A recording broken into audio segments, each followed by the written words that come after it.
Hello दोस्तों, crime.com में आपका स्वागत है। 19 फरवरी 2025 को प्रयागराज जूनसी पुलिस थाने में एक हत्या की सूचना मिलती है। जूनसी प्रयागराज में एक लॉज के वॉशरूम में एक महिला का शव मिला है और उसके गला काटकर हत्या की गई थी। लॉज के मालिक द्वारा मिली सूचना के अनुसार पुलिस घटनास्थल पर पहुंचती है। पुलिस ने फोरेंसिक टीम को बुलाती है। टीम घटनास्थल पर आती है और पता चलता है कि लॉज में मिली महिला की उम्र 40 साल थी। लॉज में रूम चेक इन करते टाइम कोई आईडी प्रूफ लॉज के मालिक ने कलेक्ट नहीं करा था, जिसके वजह से पुलिस को महिला की पहचान नहीं हो पा रही थी। कौन थी ये महिला? किसने इस महिला का गला काटकर हत्या करी? आइए जानते हैं crime.com में। कहानी शुरू होती है दिल्ली के त्रिलोकपुरी इलाके से, जहां 48 साल का अशोक कुमार वाल्मीकि अपनी 40 साल की पत्नी मीनाक्षी और 2 बेटे अश्विनी और आदर्श के साथ रहता था। अशोक दिल्ली में सफाई कर्मी था। जैसे आप लोगों को पता है कि महाकुंभ 144 साल बाद प्रयागराज उत्तर प्रदेश में हो रहा है। ये एक धार्मिक स्थान है और दुनिया की सबसे बड़ी सार्वजनिक सभाओं में से एक है। महाकुंभ मेला आध्यात्मिक नवीनीकरण और मोक्ष का समय है। ऐसा माना जाता है कि त्रिवेणी संगम पर गंगा के पवित्र जल में स्नान करने से पाप धुल जाते हैं।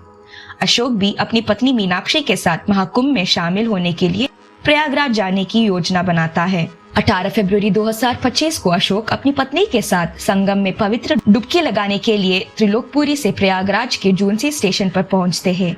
पति पत्नी दोनों साथ में गंगा में डुबकी लगा के स्नान करते हैं और अशोक त्रिवेणी संगम पर अपनी पत्नी के साथ तस्वीरें और वीडियो भी लेता है और उन्हें सोशल मीडिया पर अपलोड करता है। दोनों मिलकर महाकुंभ के मेले में घूमने निकल जाते हैं। मेले में ज्यादा भीड़ होने के कारण पत्नी मीनाक्षी पति से अलग हो जाती है और खो जाती है। अगले दिन अशोक जूनसी के पुलिस स्टेशन में जाता है और गुमशुदगी की शिकायत दर्ज कराता है। वो पुलिस को बताता है कि महाकुंभ की भीड़ में मेरी पत्नी मीनाक्षी लापता हो गई है। मैंने उसे हर जगह ढूंढने की कोशिश करी पर मुझे वो कहीं नहीं मिली। गुमशुदगी की शिकायत मिलने पर पुलिस ने जांच शुरू कर दी। अशोक इसके बाद त्रिलोकपुरी वापस घर आ जाता है। अशोक अपने परिवार वालों को भी बताता है कि उसकी पत्नी उससे अलग हो गई थी। अशोक अपने बेटों को बताता है कि संगम पर अपना एक वीडियो अपलोड करने के बाद उनकी मां कुंभ से लापता हो गई थी। अशोक ने जो कहानी घर में सुनाई उसे सुनकर मीनाक्षी के भाई प्रवेश कुमार, उनके बेटों अश्विनी और आदर्श को अशोक पर शक होता है। अश्विनी 21 फरवरी 2025 को जूनसी पुलिस को फोन करता है और कहता है कि मीनाक्षी के लापता होने में अशोक के हाथ होने का संदेह है। 19 फरवरी 2025 को प्रयागराज जूनसी पुलिस थाने में एक सूचना मिलती है कि प्रयागराज में एक लॉज के बाथरूम में एक महिला का शव मिला है और उसकी गला काटकर हत्या कर दी है। लॉज के मालिक द्वारा मिली सूचना के अनुसार पुलिस घटनास्थल पर पहुंचती है। लॉज में रूम बुक करते टाइम कोई आईडी प्रूफ लॉज के मालिक ने कलेक्ट नहीं करा था, जिसके कारण महिला की पहचान नहीं हो पा रही थी। वहीं पुलिस इस मामले के खुलासे में लग जाती है। शव को मोचरी में रखवाया गया। साथ ही मृतक की पहचान के लिए उसकी फोटो के बजाय मीडिया, सोशल मीडिया आदि पर प्रसारित किया गया, लेकिन कोई पता नहीं चला। हालांकि सीसीटीवी में कुछ सुराग मिलते हैं। काफी समय तक ये ब्लाइंड मर्डर ही लग रहा था, लेकिन पुलिस को मामले में तब सफलता मिलती है जब 21 फरवरी को मीनाक्षी का बेटा अश्विनी पिता की बात पर यकीन नहीं करके और अपनी मां की तलाश में प्रयागराज पहुंच आता है। जंक्शन के थाने में जाकर पूछताछ करता है और अपनी मां मीनाक्षी की फोटो दिखाता है और जंक्शन थाने की पुलिस अश्विनी से कहती है कि जूनसी में एक महिला की हत्या हुई है। वहां से जो तस्वीर आई है उससे तुम्हारी मां का चेहरा मिल रहा है। इसके बाद अश्विनी जूनसी थाने पहुंचता है। अश्विनी जूनसी पुलिस को अपनी मां की फोटो दिखाता है और बताता है कि ये उसकी मां मीनाक्षी है। पापा के साथ 17 फरवरी को दिल्ली से प्रयागराज आने के बाद कुंभ में लापता हो गई थी। जूनसी के इंस्पेक्टर उपेंद्र प्रताप सिंह अश्विनी को लेकर मोचरी ले जाकर उसे मीनाक्षी का शव दिखाता है। मां की लाश देखकर बेटा फूट फूट कर रोने लगता है और बोलता है कि ये मेरी मां मीनाक्षी है। अश्विनी पुलिस को बताया कि उसके पिता का नाम अशोक कुमार है और वो दिल्ली के त्रिलोकपुरी इलाके में रहते हैं और उसके पिता दिल्ली नगर निगम में सफाई कर्मी हैं।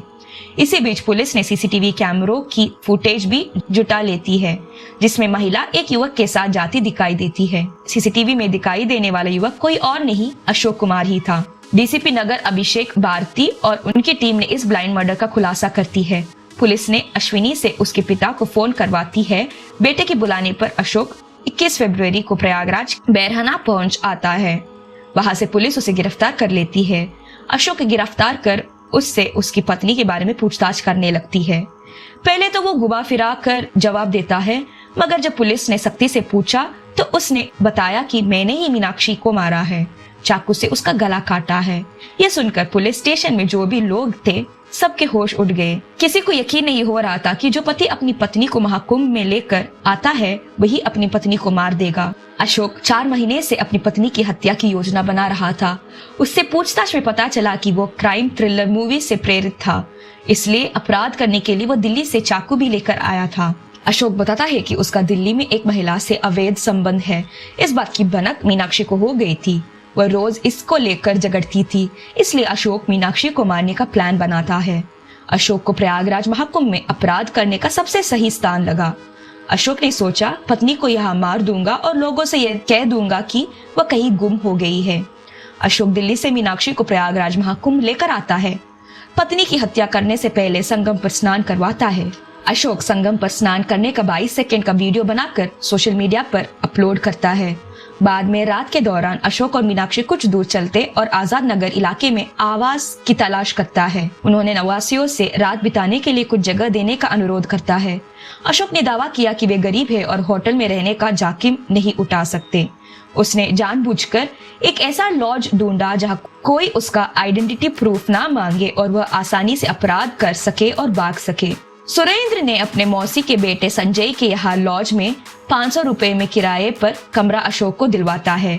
यह अशोक बताता है कि वह दोनों पति पत्नी हैं, मगर उनके पास आईडी नहीं है।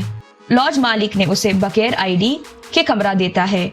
रात के समय अशोक अपनी पत्नी मीनाक्षी से वादा करता है कि वह उसे अगली सुबह पवित्र स्नान के लिए ले जाएगा। शराब पीने के बाद उसकी पत्नी के साथ झगड़ा हुआ था, जिसके कारण उसने उसकी हत्या कर दी। रात में जब मीनाक्षी वॉशरूम में गई तो अशोक चाकू लेकर उसकी तरफ बढ़ता है। बाथरूम में ही अशोक मीनाक्षी की गर्दन पर वार करता है और मार डालता है। इसके बाद अशोक लॉज से सारा सामान लेकर भाग आता है। उसके बाद अगले दिन अशोक जून से पुलिस स्टेशन गया और मीनाक्षी की गुमशुदगी की शिकायत दर्ज कराता है और वापस दिल्ली जाकर परिवार वालों से यह कह देता है कि मीनाक्षी महाकुंभ की भीड़ में कहीं खो गई। 72 वर्षीय गायत्री देवी, जो अपने 2 मंजिला घर में अकेली थी क्योंकि उनका ठेकेदार बेटा संजय बिंद काम के लिए शहर से बाहर गया था। पूछताछ में गायत्री ने पुलिस को बताया कि महिला मंगलवार रात 9 बजे एक युवक के साथ आई थी। दोनों ने एक दूसरे को पति पत्नी बताया था। उन्होंने जोड़े की दुर्दशा देखी और उन्हें पहली मंजिल पर एक कमरे में रहने देने पर सहमति व्यक्त की। पुलिस के मुताबिक अशोक और मीनाक्षी जूनसी इलाके में एक लॉज में रुके थे। पुलिस ने बताया कि लॉज मालिक जोड़े को 500 रुपए में कमरा दिया था, लेकिन उनसे उनका आइडेंटिटी प्रूफ नहीं मांगा। अगली सुबह पहली मंजिल के कमरे में कोई प्रतिक्रिया नहीं हुई। इसके बाद गायत्री देवी ऊपर गई तो मुख्य दरवाजा खुला था और वॉशरूम में मीनाक्षी का शव था, जिसका गला कटा हुआ था। जून से इंस्पेक्टर उपेंद्र सिंह बताता है कि कमरे में महिला का कोई सामान नहीं मिला था। एसएचओ, जो मामले के जांच अधिकारी आईओबी है, उन्होंने कहा कि अशोक ने बहुत पहले ही हत्या की योजना बनाई थी और गायत्री देवी के कहने के बावजूद जानबूझकर आईडी प्रूफ नहीं दिया था। मीनाक्षी को प्रयागराज लेकर आना, सोशल मीडिया पर वीडियो अपलोड करना और एक लॉज में चेक इन करना, ये सब अशोक की विस्तृत चाल उसे मारने के लिए थी। लेकिन अशोक मीनाक्षी को क्यों मारना चाहता था, ये सवाल सबके मन में था, क्योंकि अशोक को एक महिला के साथ संबंध था। अशोक और मीनाक्षी के साथ बार बार होने वाले झगड़े से अशोक थक गया था, जिसके कारण अशोक को ये अपराध करना पड़ा। जून से कोतवाली के थाना प्रभारी निरीक्षक उपेंद्र सिंह के अनुसार 48 वर्षीय अशोक कुमार ने अपराध कबूल कर लिया है। वो अभी नैनी जेल में बंद है। अशोक को क्या सजा मिलनी चाहिए, इस पूरी कहानी को लेकर आपकी क्या राय है, उसे कमेंट बॉक्स में जरूर बताइए। अगर आपको ये वीडियो पसंद आया हो तो कृपया इसे लाइक करें, शेयर करें और अगर आपने अब तक सब्सक्राइब नहीं किया है तो प्लीज हमें सपोर्ट करें और इस चैनल को सब्सक्राइब करें। हमारे नई वीडियो की सूचना प्राप्त करने के लिए कृपया नोटिफिकेशन बेल आइकॉन पर क्लिक करें। मिलते हैं अगली वीडियो में। धन्यवाद।